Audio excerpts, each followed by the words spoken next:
Welcome to Wonderful Women podcast with Susan Stewart, and this week we are featuring the incredible Nicola McAlley. Nicola is a journalist with STV News. She is also the most incredible woman that does fabulous charitable work. She is great fun.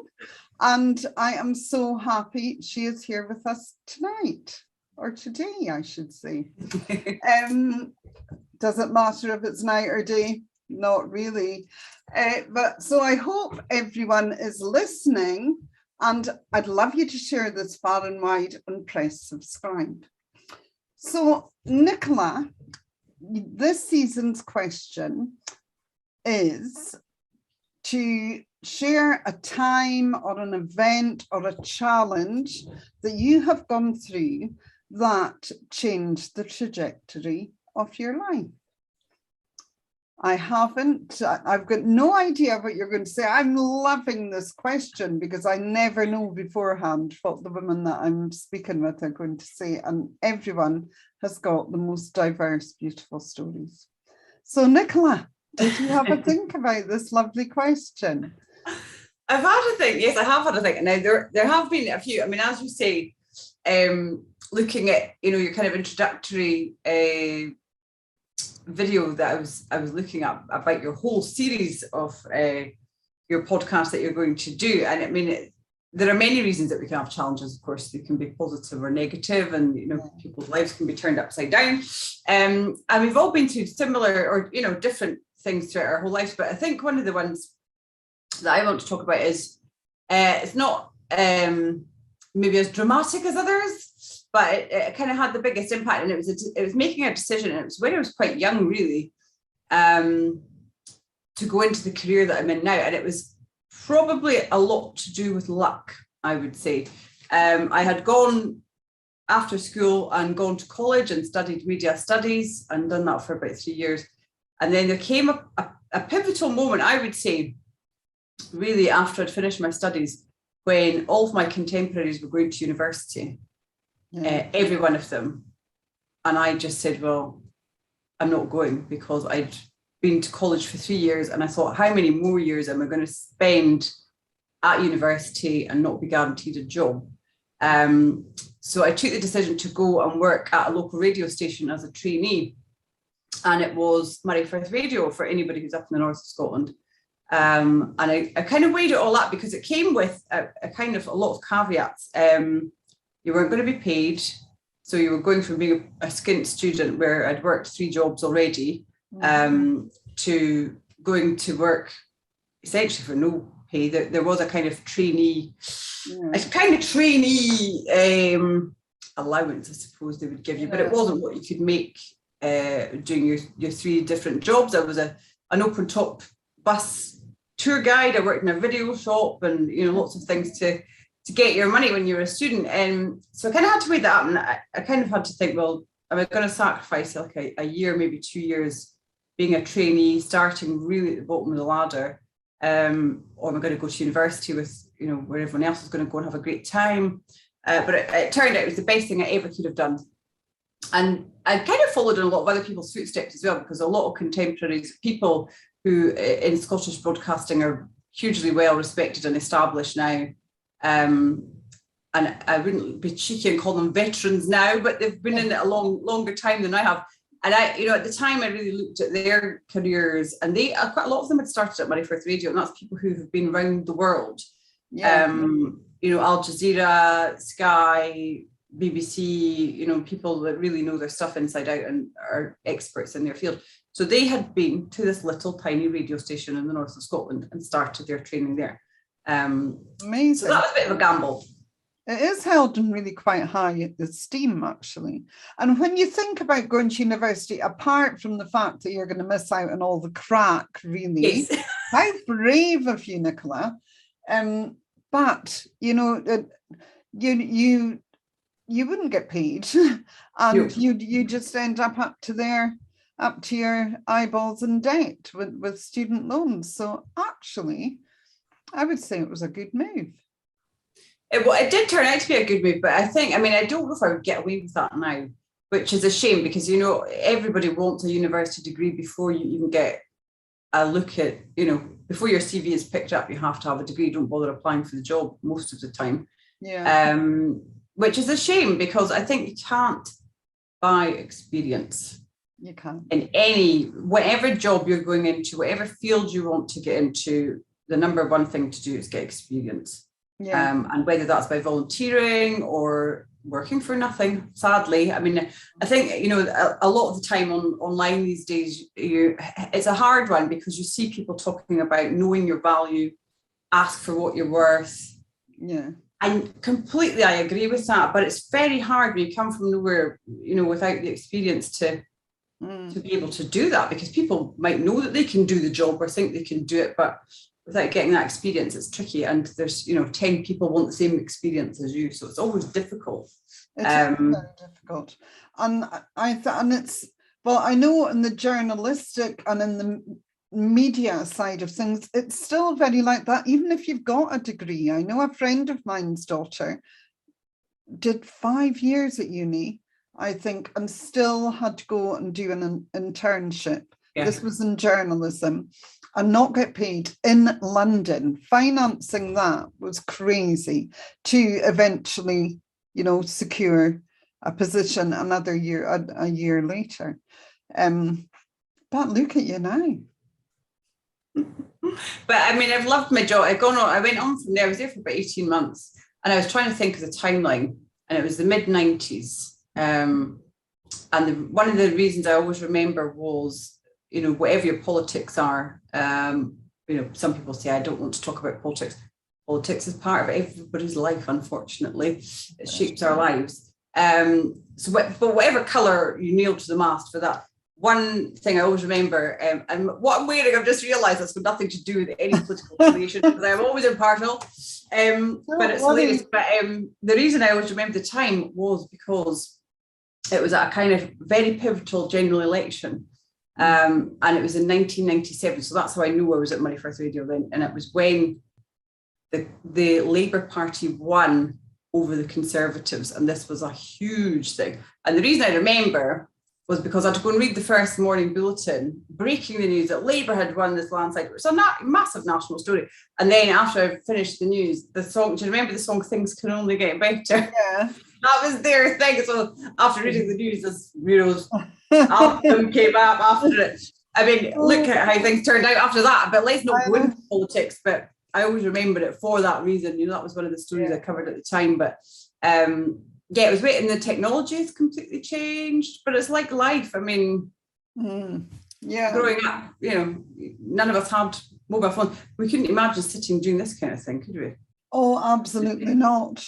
And Nicola, I worked at the BBC many moons ago. You would have been in primary school probably. And that was I was there at the point when digital technology just was being introduced, but we used to cut and splice tape. Yeah. And I'd be able to take a breath out, no bother, with the headphones on, going and very confidently take a breath out or a few words out and tape the tape back up. Could I work this digital thing that was supposed to make it so much better and quicker? I just don't like it at all. And look at what's going on now. You actually will take a camera, sound and everything and record yourself. You don't generally need a cameraman most of the time, although you still have them sometimes. Yeah, we do. Yeah, it's really changed even, the sort of, the job that I'm in now. So I went from radio to newspapers, working for a press agency. Oh, so I missed all that bits out. Yeah, so that was like that. Well, that was another 2 years, and it was writing for the national papers, but from a Highland perspective. So things that were happening up here, we sent to all the big papers down south, and then after that, I got a job in television locally, and I'm still local, but it kind of started off in a bigger office, and then just through a series of events, I ended up coming back to the original job, the one that I still do now. So I've been here for 22 years, which is crazy. It's crazy, and it's a funny one because a lot of people feel you should progress in your job every 5 years. You should be looking for new goals, and that's great if that's your mindset. And sometimes I have thought over the years, should I look for something else? And then I think no, because I absolutely love my job. I work in a fantastic part of the world, and I've had other broadcast journalists who work for national companies, who go all over the world, and they've said to me, you're actually really lucky where you work because it's a brilliant news patch, and there's so much happening, and it's spectacular for no. I'd never been to the island of Skye before I worked the job that I'm at now, but I get to go all over the north of the Highlands and do all kinds of crazy things like dangle helicopters and go on to nuclear submarines and all sorts of bizarre things that you would never do in another job, No, exactly. Or even on another patch, I think it is there is such a diversity of everything in the Highlands. So there'll be a diversity of news as well. And it's great to see you on the news. I don't think we would like it if you weren't there anymore. And it's great staying power because a lot of people, as you say, don't stay. And progression, you have progressed. You definitely have progressed. You may be in the same position, but broadcasting has changed drastically, I think, as well, wouldn't you say? Do you think broadcasting has changed a lot over the years? Are you given more autonomy on what you do? We are to a degree, yes. I mean, we're very lucky the job that I've got. We've all got a lot of input into how we put a story together. We're constantly putting our stories forward, in terms of suggestions every day. I've seen this, or what about a feature about that? So and I mean, we've got a great capacity to shape how we put things together. I mean, we're very lucky. I mean, we work there's only me and two colleagues for the whole of the north, with the Highlands, Islands and Murray, really. But our colleagues are only like 100 miles away in Aberdeen. At the end of the phone. Yeah. So, but we're out and about every day. We can clock up about 300 miles a day sometimes doing stories. We travel all over the place. But where we used to need a huge satellite truck to come and meet us if we wanted to do a live broadcast, now we can do it with something which is the size of a backpack. As long as you have mobile phone signal, you're laughing. So that's really opened things up. And in the infancy of that technology, we went to spend a week on the island of St. Kilda, which was phenomenal. If anyone can ever get there, I would highly recommend it. It's called the Edge of the World. It's 40 miles out to sea, out in the Atlantic, away from the coast of the UK. And it's got its own ecosystem with its own animals, which are indigenous to the island. A lot of them are dying out now, sadly. But we had gone to cover, we'd gone to cover it because it was an amazing story, and I was really reticent about it. They said, you're going to go on this boat. I hate sailing. You are going to live in this row of abandoned cottages, which I now know are very famous, and they're called the Parliament. So there's a famous photograph of all these islanders because the island is uninhabited now. People were evacuated from it because it was such a harsh way of life. They had to get off. And I mean, it used to actually be a tourist attraction for Victorians.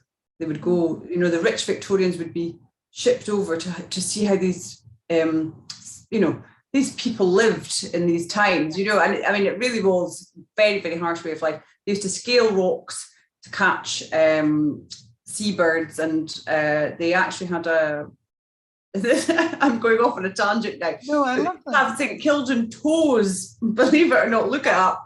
So their feet actually adapted to help them claw onto the cliffs. It's bizarre. Yeah, absolutely bizarre. But we were over there I didn't have to climb any cliffs, thankfully, with my bare feet. But we went over. Nicola, oh no! But it was just an incredible experience. We were there for a week with Historic Scotland and Glasgow School of Art. They had taken lasers to do a 3D scan of the island so people could visit it by going online. So that was technology for you. But we were the first people to do a kind of live broadcast from there with this tiny little bag of tricks. And it was just, we didn't think it would work because we were so far from civilization, but it did. It was great. So yeah.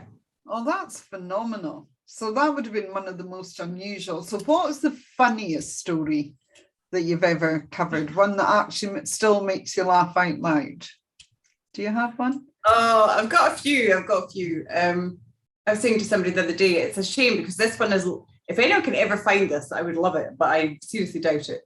I had to dress up as Charlie Chaplin once, and I was absolutely furious. I did not want to do this. And my boss said, well, you're doing it, so tough, get on with it. It was ridiculous. So I had the hat, I had eyebrows that I stuck on, a little moustache I stuck on. You know, I'm trying to be a serious journalist here, come on. It didn't work. But it was great at the end of the day. It was fantastic. Another one was, we do a lot of stories about the Loch Ness monster. Yes. In this part of the world. It's our bread and butter, quite a lot for tourism, etc. So over the years, we've covered many. We've covered a white witch who was, he was at the edge of the loch to summon Nessie, and he was going to protect her because somebody had said that they were going to catch her. So he decided to come up all the way from down south to protect her. And another time we had this lovely chap. He was great fun, but he was very eccentric. Mm-hmm. So he, for a couple of years, decided to come up to try and find evidence of the monster. Okay. So the first time he had some video evidence, and it actually got millions of views online. People thought, what is this? He's really found something. Never able to find out what it was. So he came back the next year, and he had a grand plan. He was going to release miniature motorized boats onto the loch with a microphone in a plastic bag to put under the wing. And he would catch Nessie, he would hear Nessie, capture the sound recording, which was a brilliant plan, apart from the fact he lay on the jetty, launched his boat, and realised he'd forgot to switch it on. So all of his equipment was bobbing away. So he then got a branch and lay on the ground and tried to get it back. That didn't work. Then he took off his socks and shoes and rolled up his trouser legs, and he was paddling to try and get it back. And I had to walk off because I just couldn't stop laughing. And eventually he sent another boat after it and sort of shepherded it back in. So you get all kinds of people. It's difficult to keep a straight face sometimes. I bet it is. I would have been laughing my head off. I love that there's a shot of you up in the sky and you're just driving off. It's one of those, what do you call that again? The thing that goes wrong. And an outtake. And you're just about to drive off and you actually reverse and you go into hysterics, and I love it. It comes up every now and again. It's just so funny. Yeah. That was a nightmare. That was a story about road safety. I know. So, it really. I was talking a very serious story about road safety, and then I put the car into reverse. So Alistair, the cameraman, captured me good style on that one. So yes, he certainly did. It was. You touched on politics, and I would imagine you have to be pretty neutral, really. You know, even although you may have an opinion yourself, you have got to be completely neutral. And I'm sure you're very good at that. I've got no idea what your politics are at all, actually. And I do not tell even my nearest and dearest how I vote. You know, my mum will say to me, how have you voted? And I'll say, I'm not telling you. Yeah. So I don't, you know, I might disagree with certain things that certain politicians do. I might talk about stuff, but I will never tell you how I vote because, you know, that's one of the tenets of journalism. You have to be impartial. Yeah, you definitely do. And a lot of people think, I mean, I'm lucky, I've never had this, but a lot of people will think that a certain broadcaster or a certain channel is swayed one way or another. But it's amazing because it really is an eye of the beholder. It's how people perceive things, because you can have an email on one story, you know, one person saying you're biased against this one and the other person saying you're biased against that one. So it really is how people perceive it. But we are, you know, very much conscientiously straight down the line. We are never politically swayed one way or another. And that's the cornerstone of journalism, really, for whatever you report in one way or another. You have to kind of be neutral.